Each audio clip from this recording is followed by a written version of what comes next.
This is the culture. What's going on, guys? We are back with another episode of the Cinema Wave podcast, and this week we are talking about Ridley Scott's Napoleon, starring Joaquin Phoenix and Vanessa Kirby. This has been a film that has been on everyone's minds throughout the year. Would it deliver on just being a war epic that would be supreme Oscar bait for everyone at the end of the year? Ridley Scott is always back with some supreme talent involved. He's a master of action. He's a master of his craft for that reason, with Gladiator, Blade Runner, a bunch of epics in his career. And he has just one of the best resumes in the business you could ask for. So today we're going to be talking about his epic Napoleon. He's been wanting to make this movie for a long time. But before we get into the conversation, just want to introduce ourselves again. My name is Zach Miller, and I am here with another one of our hosts. Vinny Albano. A pleasure to be here today with you. This film was something that I was very anticipated for, or I had a lot of anticipation for. And in my opinion, it didn't really deliver, to be honest. Yeah. Okay. Yeah. I kind of felt the same way. Just getting into like our first thoughts on the movie, my expectations were pretty high for this. I don't know everything about Napoleon's military career, but his name is synonymous around the globe as this super tactical strategist that was just dominant with the French Empire, and how it just was taking over the world by storm right after the French Revolution. And he's been one of the biggest historical figures of all time.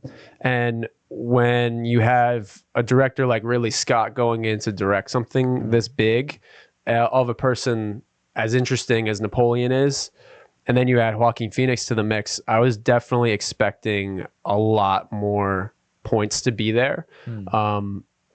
But yeah, I thought, like, when I was watching the trailer going in, there was a lot of action in the trailer, and I kind of had the idea in the back of my mind that the action wouldn't disappoint, but I thought that what would be interesting is the character study behind Napoleon and what Joaquin did with that too on screen. So what did you think about that in your first thought? So I agree. So here's the thing.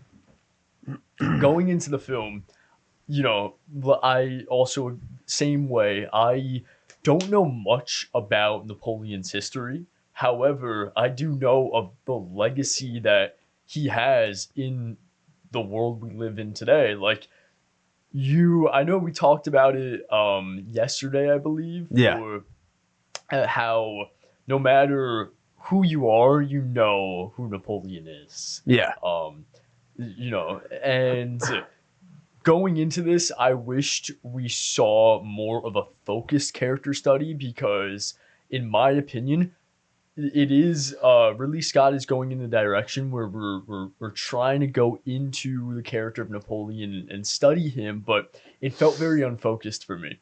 It felt kind of all over the place for me, and we see a lot of his relationship and his dynamic with his wife Josephine, but it lacks a lot of what I wanted to see out of, like, I wanted to know more about Napoleon than just that. You know what I mean? Yeah, it just felt hollow to a point, you know? Like, you feel his military accomplishments and his rise to power, but you don't get the sense of why people believed in Napoleon and why he was such an attractive person as a leader, and then as a lover for Josephine, and then what was so charismatic behind him that made him such a perfect tactician on the battlefield.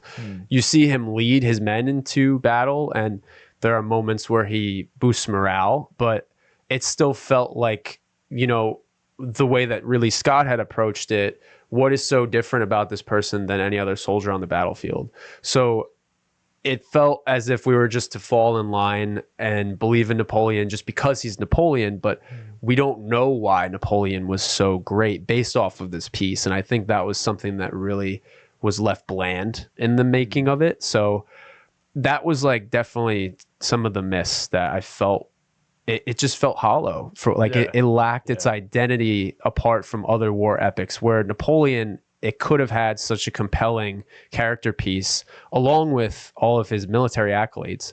So it starts from the French Revolution. It goes from Marie Antoinette's beheading. The French monarchy is overthrown. Napoleon was witnessing that, and he begins to transition into a leadership position for the French. He pushes the English out of Toulon, and he is leading his men into battle. And then about probably halfway through the film, he becomes Emperor of France. And then it kind of finishes with Waterloo. And we'll go back into the significance of each of these moments. But this was a pretty long piece too. It wasn't necessarily his younger years too, but it also took a lot of time from his early military career to the end of his life. And Apple decided to spend $200 million on this film. And according to Variety, the film will need to make about $500 to $600 million to succeed. So what do you think the dangers are in spending money like this for a film as big as this? And do you think that it will make its money back based off of the reviews? That's a good question, because no, I don't think it's going to make its money back. However, I do like to, even though I was underwhelmed by Napoleon, I do like that Apple is investing money like in films like this or Killers of the Flower Moon.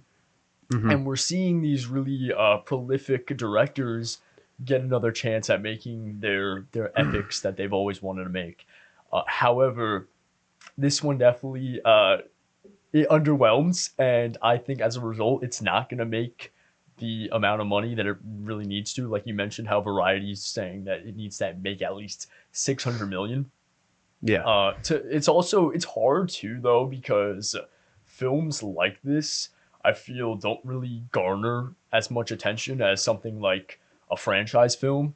For example, Marvel. Obviously, like Marvel films are always gonna make money at the box office, or Fast and the Furious, And a film like this is definitely a big risk to put $200 million down. Yeah. Because I feel like there's not a lot of people going to the theaters being like, yippee, let's go see Napoleon. Unless you are a history buff or someone who's really into film like we are. And I was going into this like, oh, okay, I'm very interested in Ridley Scott's next entry into his filmography. But yeah, that's really my thoughts. I don't think it's gonna make the money back. Yeah, I don't think it's gonna make. I mean, I don't know, like $200 million. I think a lot of it might come overseas too, but based on the reception that it's had so far domestically, it doesn't seem like it might even get close to 500 or 600 mil for it to be considered a success. But I mean, like you said too, with Apple investing in historical pieces like Killers of the Flower Moon and now Napoleon, you're really not going to go see those historical source material movies unless you get the big stars, you get the big directors. So that is definitely what boosts people's confidence. But Napoleon just seems shallow, and it doesn't have that extra gusto that Ridley Scott's extra work has had in the past. I think that he is a master of action, and I think this movie has a lot going for it in those respective ways, in action and the battle sequences, but everything in between just seems to fall through the cracks. And I think that if you focused on more of the identity behind Napoleon, sorry, I'm coughing a little bit. But yeah, so I think it would have delivered better, in my opinion. But Ridley Scott, like we mentioned, he has work that goes hand in hand with so many good directors. Like his resume is up there for some of the best films ever. You got movies like Gladiator, Alien, Blade Runner, The Martian, American Gangster, and a lot more. Where do you think that this ranks with Ridley Scott's other work? Ooh, okay, tough question, because I am a big fan of Blade Runner. I'm a huge fan of Alien. I'm a huge fan of Gladiator. even though Gladiator, like Napoleon, is, I don't know how historically accurate Napoleon is. I know that people online are complaining about historically inaccuracies. Gladiator is a film that is not historically accurate at all. Yeah. That's covering a point in history, Gladiator, that I'm actually very interested in. But I still love the film. I think Gladiators are a great piece, and I think it does so well is because of that character work. There's so much depth to it. While I like how you described Napoleon, on the contrary, Napoleon, there's not a lot of depth. Yeah. It's so shallow and hollow, like you mentioned. Like, so it's definitely ranks for the films that I've seen from Ridley Scott, ranks definitely towards the bottom. I haven't seen like House of Gucci or some of his other films, which I've heard are some real duds. Yeah, I heard House of Gucci was not great. I haven't seen that either yet, but but out of the favorites, like American Gangster, like Alien, like Gladiator, like Blade Runner, it definitely doesn't even come close to, those films that I really adore. Yeah, I think it's, those are like classics too. So it's obviously hard to go into it. If you're imagining that this is going to pass some of those, I think that's an unfair expectation. I think you should definitely go into a movie not expecting it to beat a director's best work. Same thing with Martin Scorsese. Like, no one had the expectation that it would surpass his best movies. But there were also expectations with that movie, given his background, given the actor's background. Same thing with Ridley Scott applies here. For me, I think that of the stuff that I've seen, this is towards the lower end of the spectrum because he doesn't have that protagonist that really is complex, is nuanced. I think that Joaquin does a good job to points with it, but then other moments runs a little wild in his own way, which we'll get into in a little bit later. But I think that with an overall cohesive piece, it felt scattered. It felt like 100%. The action was there. I think that was his primary focus, which is another one of my questions is, do you think he was a good or bad fit for this movie, given his background? Ridley Scott? Yeah, Ridley Scott. Do you think there's another, like, I wouldn't say Michael Bay is notorious for action movies, but I don't think he was capable of doing something like this. But is there another action director you can think of off the top of your head that might be good? Yeah, that's really tough to say because you're balancing like these epic set pieces of, like huge scale, while also balancing or attempting to balance, a character study on top of that. No director really comes to mind for me, but I feel Scott was, I honestly don't think he was the worst choice, but he was definitely not the best choice. I know that Spielberg has been trying to adapt Kubrick's Napoleon script into a miniseries for a very long time now, and I believe, I could be wrong, people in the comments fact check me if I'm wrong, but I know that Spielberg, I believe, is trying to adapt that script into a miniseries on HBO Max, or now it's called Max.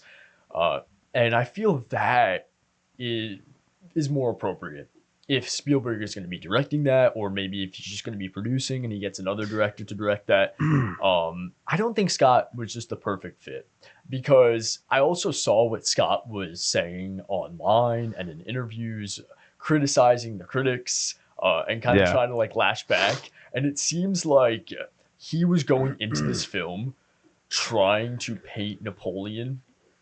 I know he mentioned how he viewed Napoleon as an imp, right? Yeah. And don't get me wrong, this is a character that, or this is a person in real life that definitely I wouldn't necessarily call him a good historical figure by any means. However, viewing it in the manner of like, I just want to make this character look bad no matter what, it makes it feel like we keep mentioning hollow, because we never really see his charismatic side. We never really see what made him Napoleon. Every single scene, he's like this quiet, super awkward. And I'm like, It's Yeah. weird how, and we never see an example of how he really manages to become such a great tactical fighter, except for maybe at the very beginning when he Yeah. attacks the British encampment. But Ridley Scott, Yeah. yeah, it's kind of in the middle for me. Kinda Yeah. in the middle. I can't give you. I think Spielberg is a good pick for, like you were saying, his adaptation that he's going for with Kubrick's script, and then just his resume with the mini series producing with the Pacific Band of Brothers, and then he did Yeah. Saving Private Ryan. So his World War II action work has been great, and then he's directed a couple other, like War Horse, Yeah. some other action related war movies. So he's definitely got a good fit. Even Sam Mendes might be interesting. Just Ooh. thinking about 1917. I didn't think about that. I just thought about that with the World War One, but Yeah. yeah. So there's a couple, but I think that Ridley Scott is also, he's getting towards the end of his big movie blows. I think with like House of Gucci is obviously a smaller scale movie. It's a little bit more intimate of character relationships. It's not the war epic that is Napoleon. So it almost feels like, yes, he can handle the action side of it, but it just felt like he had a hard time managing both the character and the action relativity to the story. To go off of what you were saying of how he was so critical, Ridley Scott has famously said to historians to quote unquote get a life, as people have unpacked the inaccuracies of the film, to historians that have unpacked the movie as a whole.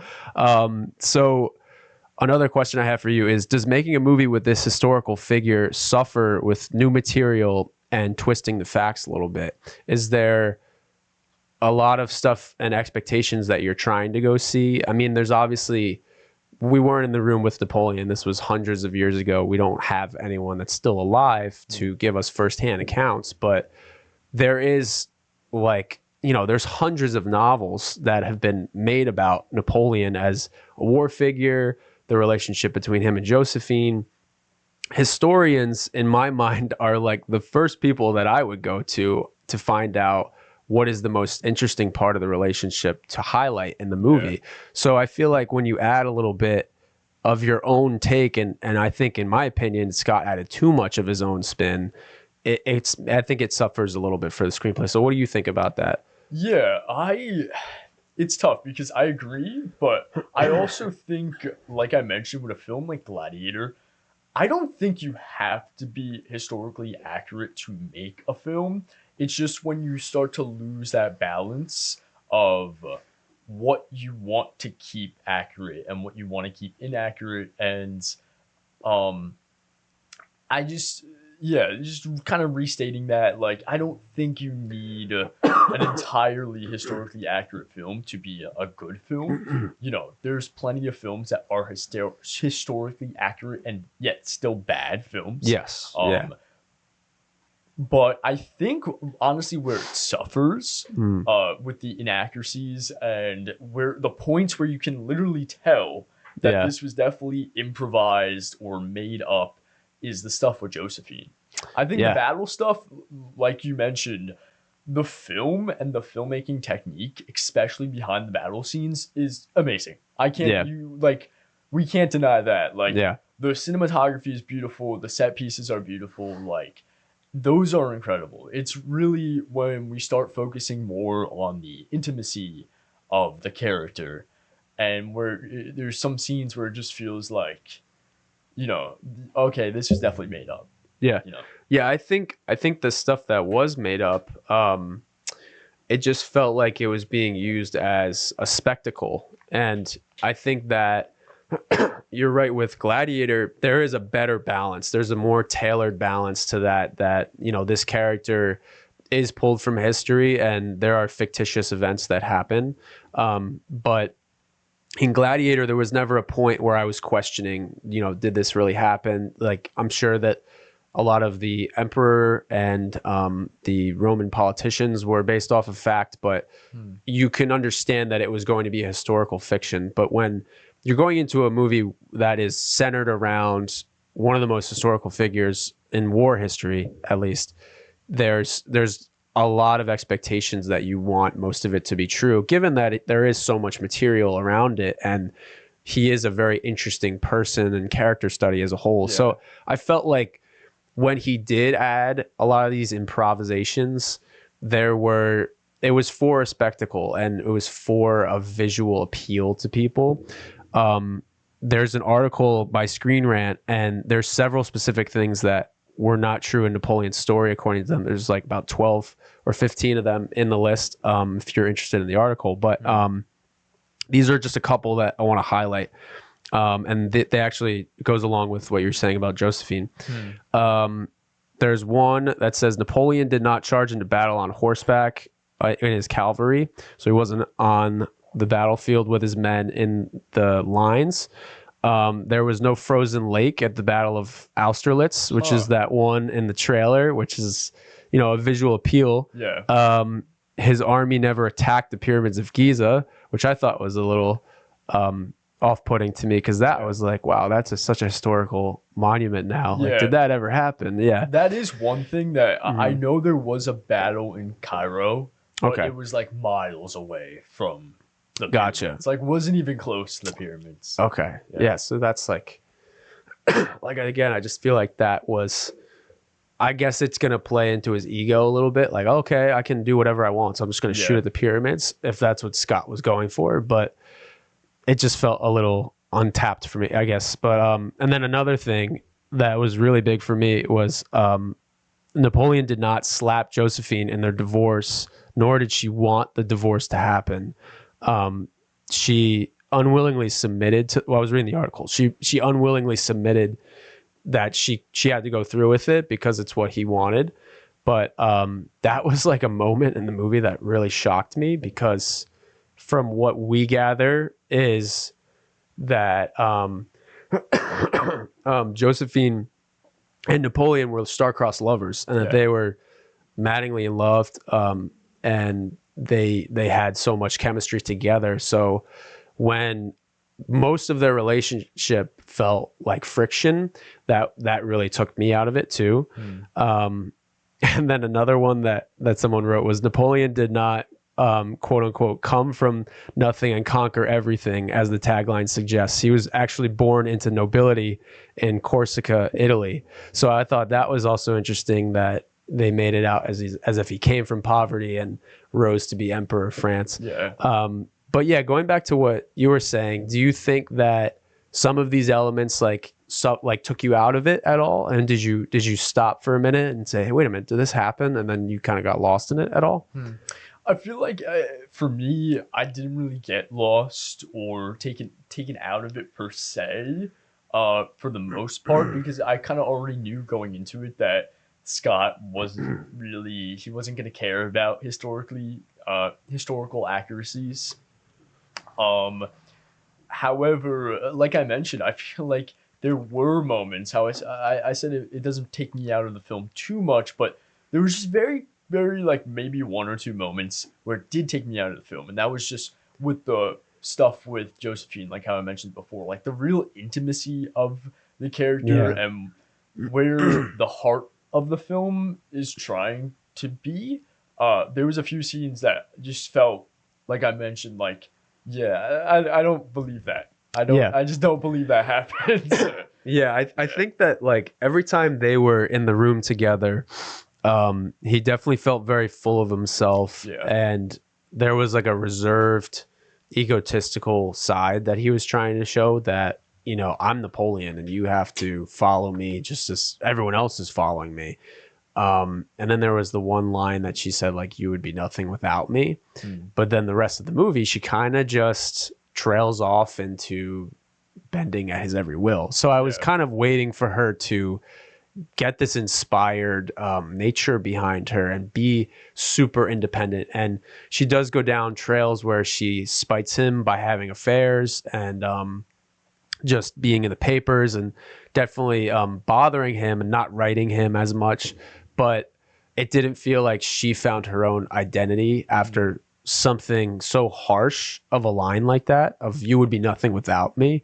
You would assume when that's said that, you know, she's in charge of this relationship, or like she is, you know, I can do whatever without you, and that kind of independence. So I didn't really get that the rest of the film. I think that was also lost in the intimacy between them. But yeah, I don't know. There was a lot of the dialogue stuff. I just didn't feel the focus was on those scenes at all. So yeah. But I think going into that too, Ridley Scott's direction and action versus dialogue is a huge contrast in his abilities to direct emotion in a 1v1 or in a town hall meeting versus the battlefield. I think his battlefield choreography and everything that he has going for that is insane for to be an 85-year-old director, and that you can still pump out action at this quality. All of the moments where it felt like grotesque or gruesome, it felt natural. It didn't feel like there were too many moments that took me out of it. I think there was only one moment where his horse gets shot and there was some CGI there. That was the only moment I really noticed a visual effect. But otherwise, it still felt great. But I felt the stuff with the dialogue really needed some more fine tuning in the screenplay itself. I think that really needed a little bit more help for the actors to find what their goals were with their relationship, or what the timeline was for Napoleon and Josephine specifically. So, yeah. Yeah, I don't know how true this was, but I remember reading up somewhere before the film's release date that the script wasn't entirely finished. That's crazy. Yeah. Wow. So, then again, that's another thing that like commenters like fact check me if I'm wrong, but I swear I remember reading something about the script not being finished and then him kind of improvising a lot. And they did that also on Gladiator. Like Gladiator is notoriously known for like having an incomplete script and then essentially like kind of making it on the spot. So maybe he was kind of in his own head, like, oh, I've done this before, I can do it again. But that's where I also agree that the film lacks is in those dialogue scenes. You know, I think some of them were really good. Yeah. Very few. But yeah, it wasn't really much of the script, but the acting. And from Vanessa Kirby, especially. I know we're going to talk about Vanessa Kirby later on. But just every scene she's in, she carries it. Yeah. But as of the material that she's given, that same word is constantly ringing in my head, those hollow.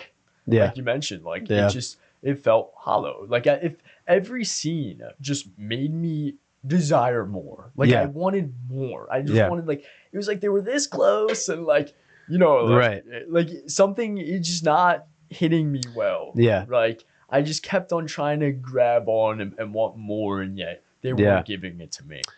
However, like you mentioned, the battle scenes, oh my god, those were awesome. Fantastic. You know, but it was those intimate moments that I thought suffered. Yeah. I think it's just a matter of like they really kind of what you were saying, like with the scenes kind of fall apart with just they weren't building towards anything. It would just be a scene that, you know, he was messing around with her in the bedroom, and then you think that they're passionately in love, and then it would cut to him being like a dick at the dining table, and then it was like, well, where does his loyalty lie with her? Does he actually treat her like a person, or does he just treat her as another subject in his French kingdom? So I think it also just felt like there was no grounds for any room that they were in love most of the movie. I just didn't really feel like they had a lot of chemistry. She kind of just enjoyed like the way he looked one time at the party, and then he kind of courts her a little bit, and they talk to each other, and then she falls in love with him, and that, but it still felt hollow. It didn't feel like there was, oh, that you did such a nice thing for me, or oh, you're Napoleon, like I'm madly in love with you. It didn't feel that there was this love or chemistry between them. So I think that's what really just hung out to dry for me. But yeah, and then I just want to get into Joaquin's performance as a whole too. So sorry, I'm coughing a lot today. But Joaquin's performance, he has won the Oscar for Joker. He's been nominated several times.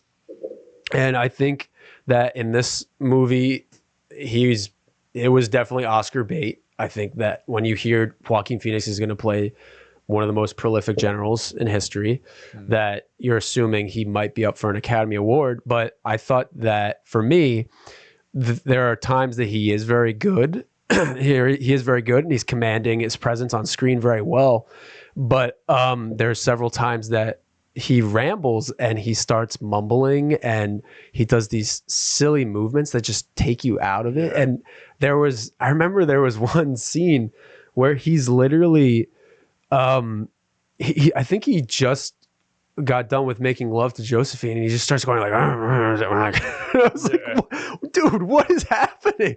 And it just, like, it was like, okay, I'm going to play this version that I have for myself of, all right, well, now I'm done and I'm about to go back into my own world. And it just felt so off for me. It just didn't feel cohesive to Napoleon as a character. And it also just didn't really happen enough throughout the film where it was like, okay, I'm going to add a nervous tick to this, or, you know, my mind is like straying to different things. It just felt completely out of left field for me. But like, what did you think about his performance? Yeah, so I believe Phoenix is an incredible actor. He has incredible talent and a lot of range. But in this, just that I just was desiring more. I just wanted to see more from him. And I know that Ridley didn't care about like accents in the film, but like, watching him from the very start, and he's just talking in a normal like California accent, and I was like, okay. And to be honest, I didn't get used to that. Like, I thought that like halfway through the film I'd get used to it, but still by the end I was just like, it was that same idea of like, I just wanted more. I wish he could have done more with the character. And I'm curious if that was Ridley Scott's direction, because obviously Scott wanted to make him look like this real like disgusting imp like creature who didn't really have much what's the word, just like charm to him. So I'm curious if that was maybe Scott's direction. But in the end, with that in consideration, I just was desiring more from him.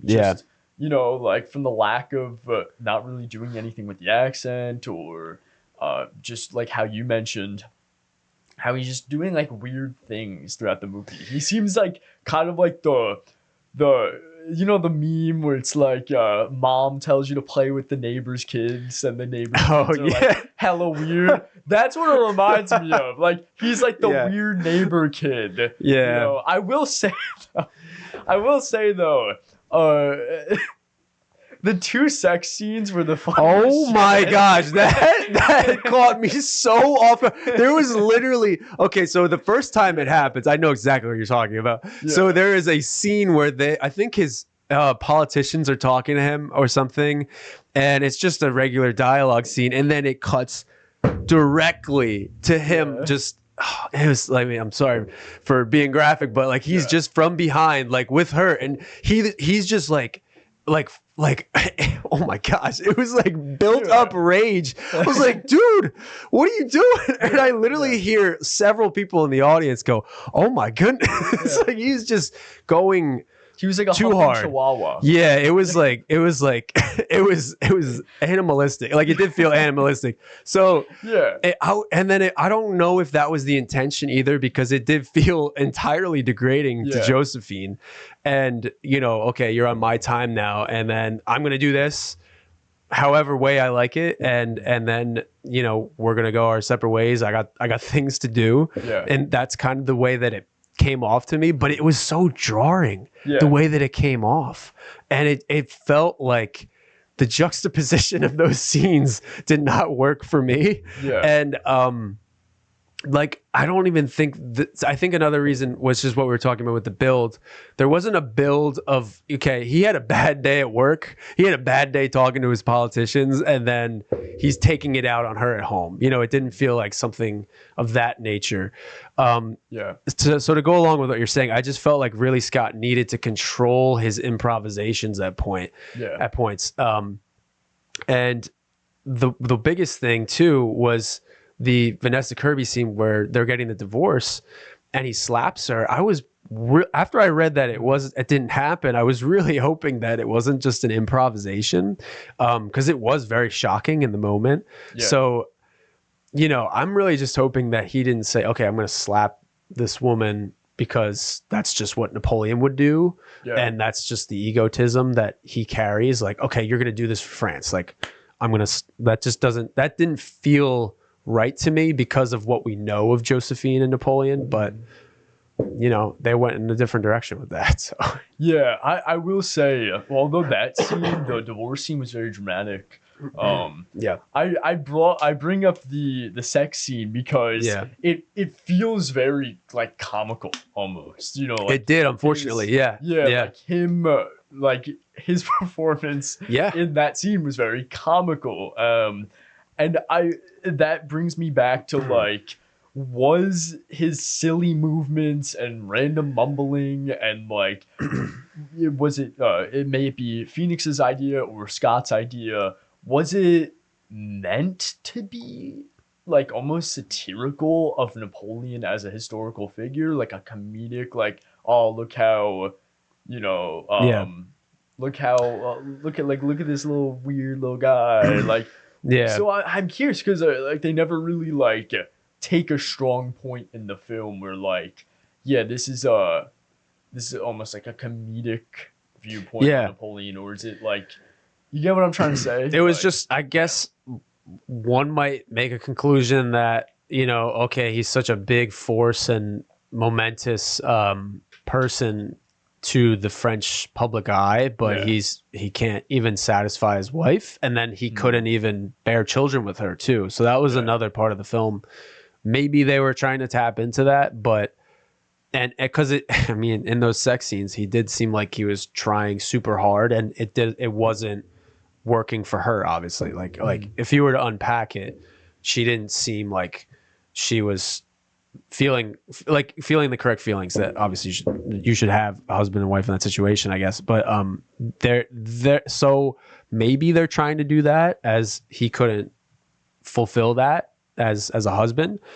But I think when you're also editing the film, like, that sharp of a cut really felt comical. It did. And, so but you know, I think that also Joaquin just needed to lean more into that bloated ego, insecurity, of just how that contributed into his downfall. When he did his march into Russia, he lost, out of 600,000 men, he only came back with 40,000. That to me tells the audience he is going to do whatever it takes in his own ego to win this war by any means necessary.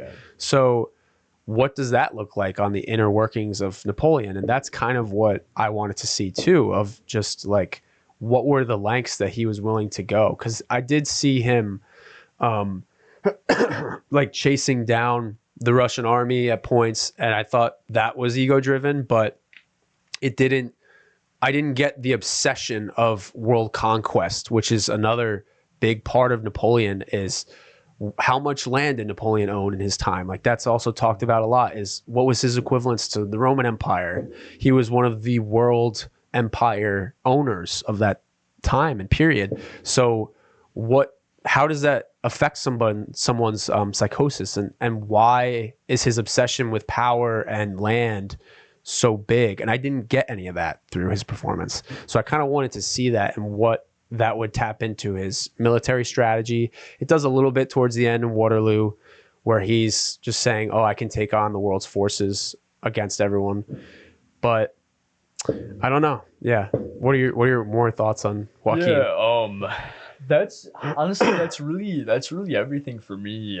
Um, like I mentioned, just I wanted more from him, and it just felt like Yeah. we weren't getting that more. It wasn't giving me like the itch, I guess you'd say. You know what I mean? Like or it wasn't scratching that itch. That's the Yeah. right phrasing.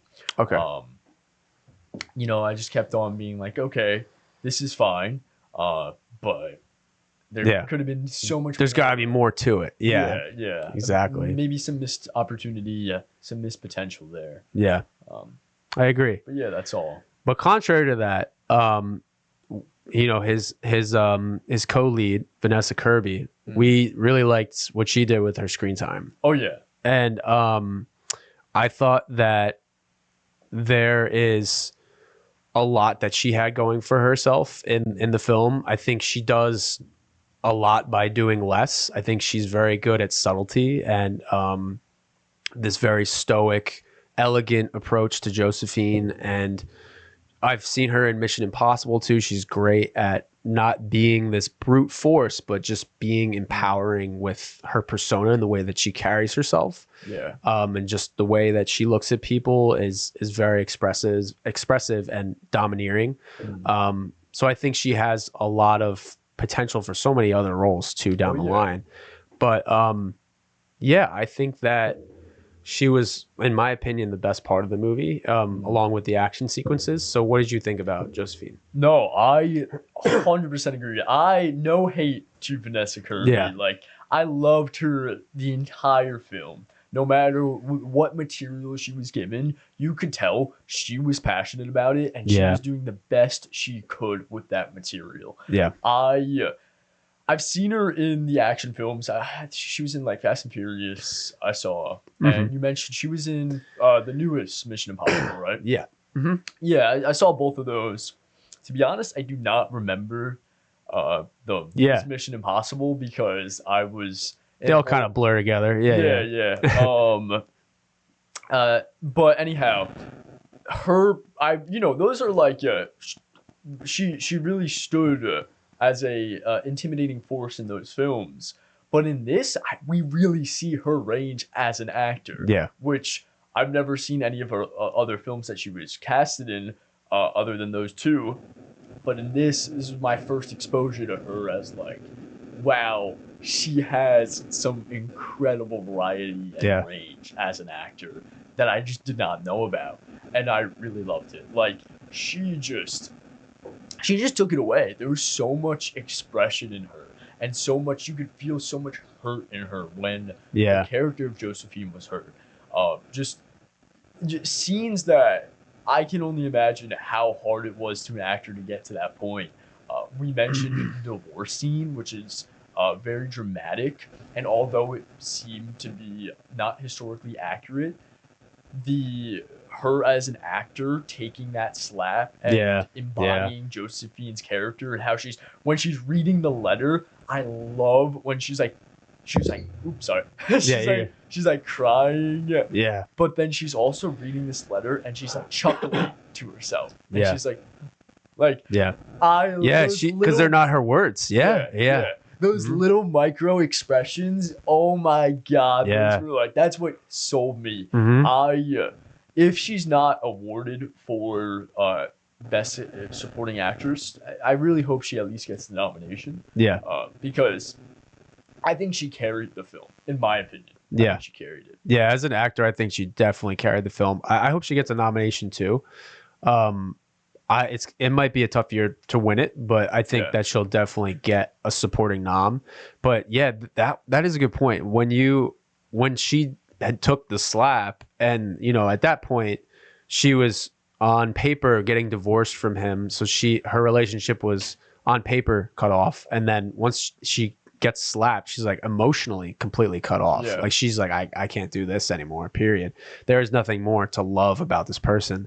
And you can get that all by her expressions and by her eyes, and just her playing into that subtlety is something that very few gifted actresses and actors have these days too, is just how can you say something without saying it, and how can that contribute to the overall character arc too.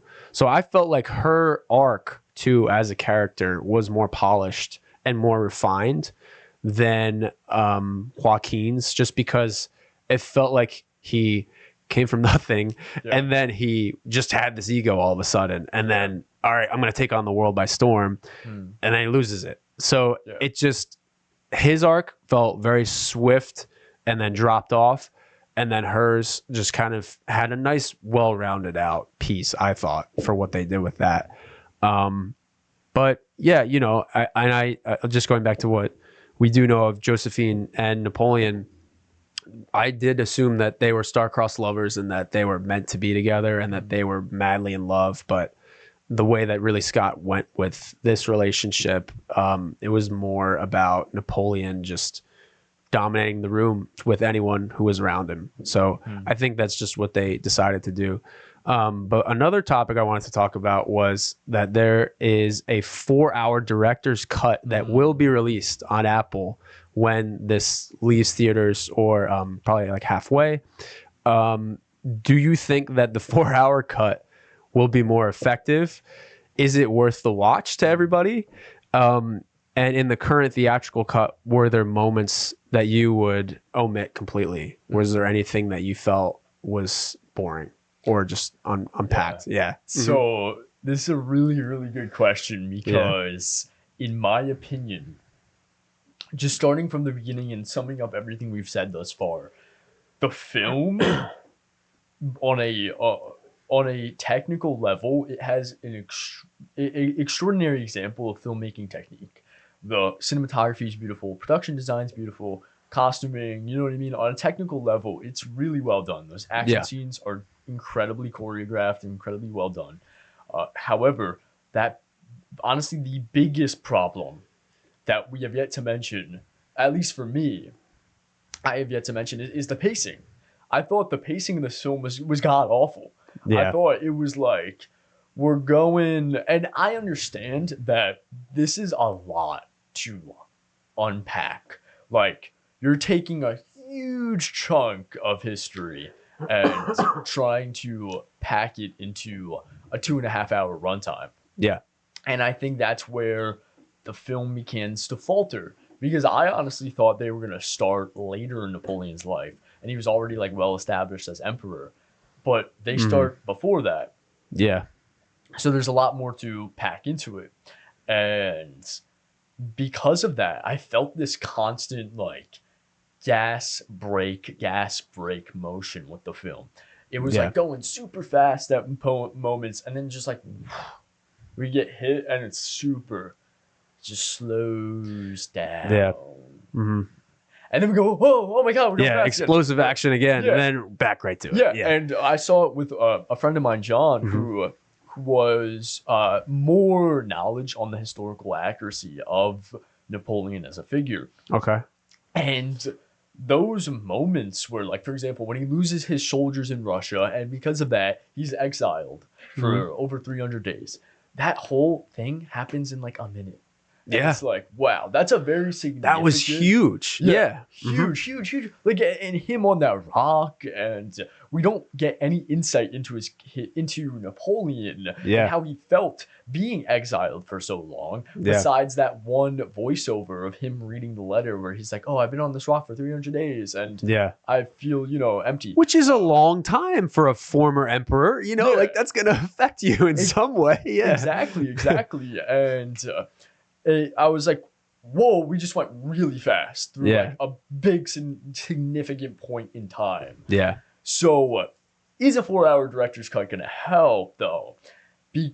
Honestly, I think it will help.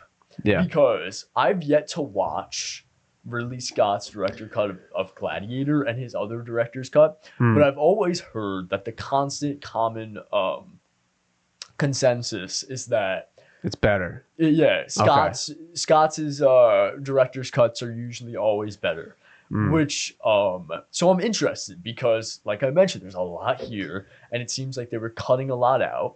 Yeah. So I'm very curious, and I do have hope that 4-hour long director's cut would be more effective because we could see more. However, now that it's going to be much longer, we're seeing more. I want them to be a little bit more consistent with that. Yeah. Don't go so fast, so slow, so fast, so slow. Yeah. You know, keep it engaging throughout. Yeah. That's definitely something that I thought about too, is if you have a 4-hour cut, I'm sure that it did. I think he kind of pulled in his mind, the best pieces from the 4-hour version and put it together into 2.5. I don't think they were all the best pieces for sure, but there's also, might also just be me. This might be a hot take, but if he can't figure out how to make a regular cut of a film and he has to make director's cuts of every one of his films, I think you got to get your shit together at this point. Like, the man is 85, and I can understand Blade Runner and a couple more of his artistic movies, but you're, at the end of the day, you also have to make a film for studio, and if you can't really condense your material enough and also make it effective, which I think he has done in the past. Yeah. So what's the like, you know, it just seems like, okay, I'm going to make a version for the studio. I'm going to make a version for me. And that just seems a little pretentious to me, because you have to have a little bit of compromise, and you can't always just do something just for you, because it is a collaborative effort with your team, the studio, and the actors and everything else that's involved. So to me, it's just like, it feels like he just has a lot of unused material. And if his script was, 4 hours, that's like 240 pages for a script. If you have a 240 page script, you might as well have made it that miniseries that might be adapted from Spielberg and Kubrick.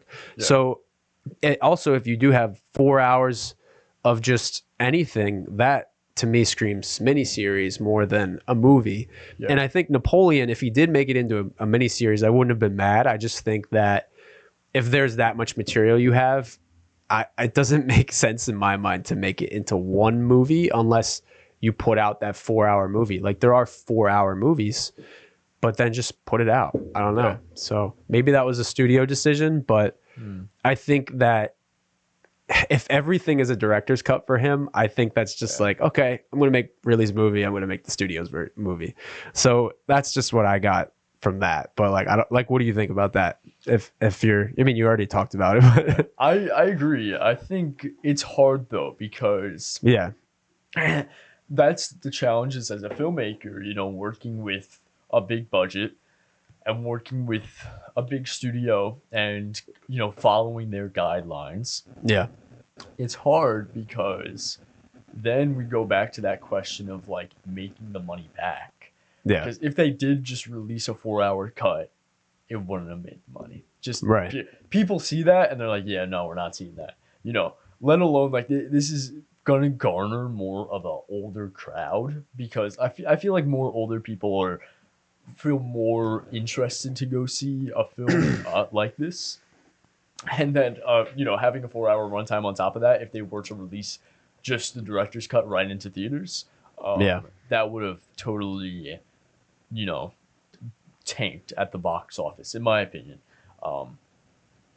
However, then it's like, okay, we got to do the theatrical cut, and it's hard. I think it's really honestly like I feel like I can't give too many thought and opinion into that, because I put myself in the shoes of Ridley, and then it gets hard to say, it gets hard to say what I would do in that situation. It's definitely like, I don't want to speak for Ridley Scott. I mean, he is an ingenue of his time, and I think he's done a lot for filmmaking as a whole.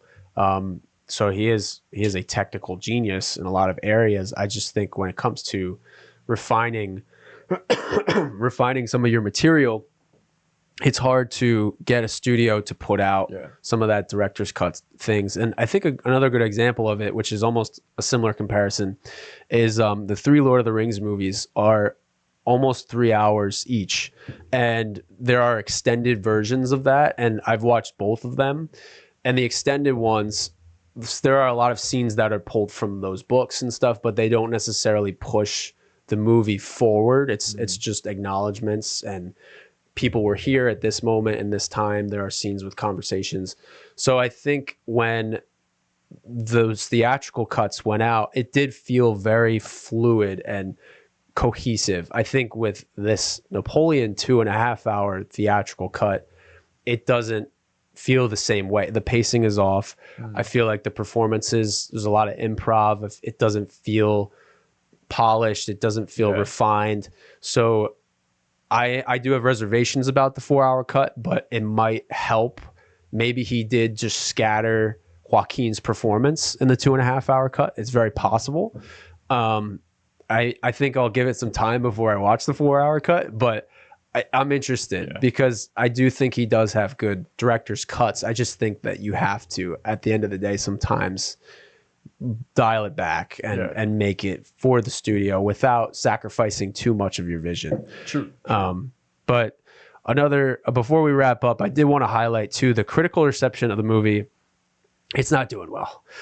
It's so far as of right now, it's got a 61% audience score on Rotten Tomatoes. It's got a cumulative 3.3 on Letterboxd out of 5, a 7.0 on IMDb. So what do we think the reason is for these scores? Does it go back to just it being hollow? I mean, we've kind of talked about the film as a whole. So do you think that people are sharing the same sentiments about the film? Or what do you think their reasons are too? I feel like it didn't live up to people's expectations. I feel people expected going into this a more focused character study with I guess you could say more extravaganza. I don't know if that's the right word to use, but I feel the reason why people are kind of sharing, or based on the scores, they seem to be sharing the same kind of thoughts or same general conciseness as us, is because it just wasn't living up to their expectations, you know? Yeah. You go into the film and there's a lot of the Josephine stuff, and there is a lot of just unfocused character work. And then like I've mentioned too, you feel the runtime at moments. You really do. You know, compared to a film that's even longer, like let's say Oppenheimer. Oppenheimer, I did not feel the runtime at all. It went by like that, in my opinion. This, I was just like, okay. Yeah. Right. It's that high and low energy. It was all kind of just it was a roller coaster of pacing. So yeah, I agree. Yeah, and in the modern time where, you know, our attention spans are basically like new attention spans. Like, you know, we don't we're, you know, you gotta kind of evolve with society. And I feel like that's, although Scott is an incredible filmmaker, he doesn't really evolve with the modern times too much, it seems. Unfortunately, I think so. And that's why I think general audiences aren't clicking with his films as of recently. I think it's also kind of with Killers of the Flower Moon too, and a lot of people with Oppenheimer, when you have a large runtime, which this one wasn't horrible, but I think when you have period pieces and you have historical aspects, you want to keep it pretty engaging for people. So I think there are moments that he does succeed in that, and then other times it just drags. So I think, and then you have to appease a lot of average Joe film goers to get your big stars, get a big director, make it engaging. You know, some people will just say, "Oh, there wasn't enough action" or something, or they're just they have those like tip of the iceberg expectations where they just expect everything else to kind of just flow out. I also think I agree with Liz too on this take, but the trailer gave away a lot of the action on what was to come in the movie, and honestly, a lot of the highlights too. I kind of could see in some scenes like, oh, I know he's going to say this line because I've seen the trailer 1,000 times, you know, or that kind of moment happens in this battle, but that there wasn't a whole lot of meat that was left out of the trailer, and that was another thing for me too. But so just transitioning to that, what are our final scores, final thoughts? It's hard to say because although we have kind of The film is underwhelming at moments, but I'm Yeah. still gonna kind of give it. I think I'm settling on like a 6 out of 10. Dude, Which is that's where like, I'm at. That's where I'm okay, at. Okay. okay, Give me your reasons. Give me your reasons yeah, first. Yeah. because I feel like for me, I still give it. Not that 6 out of 10 is a high score, Yeah. but it's slightly above middle, which it's just slightly above because, in my opinion, I still think it has some great filmmaking technique. Like I Yeah. mentioned, like the battle scenes really sold me for me, like just beautiful visuals and just like really epic like Yeah. sequences throughout.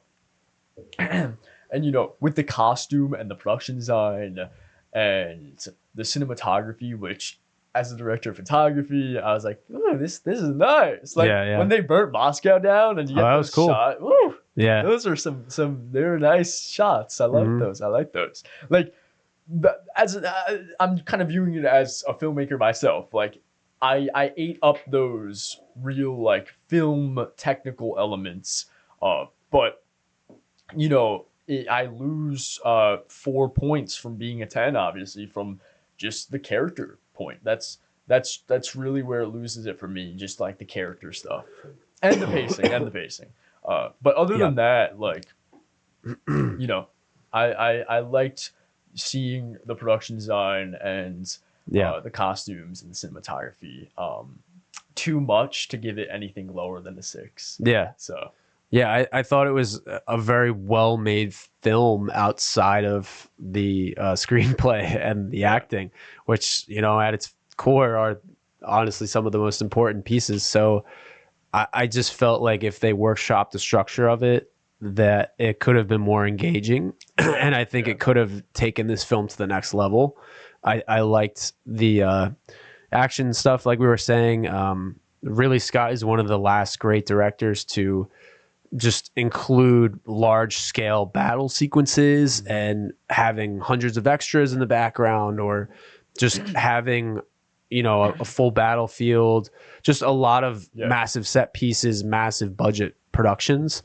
He's someone who can helm those pieces, but when it came down to the intimate moments and the small scale stuff, it didn't feel as earned or as refined and polished, like we were saying. Yeah. So I just felt like if they went over it a little bit, if they went over the structure, maybe the screenwriting process that maybe they should have finished it, like maybe they should have delved into the books a little bit of Napoleon's era and given it that structure of what was to come and what contributed to his persona.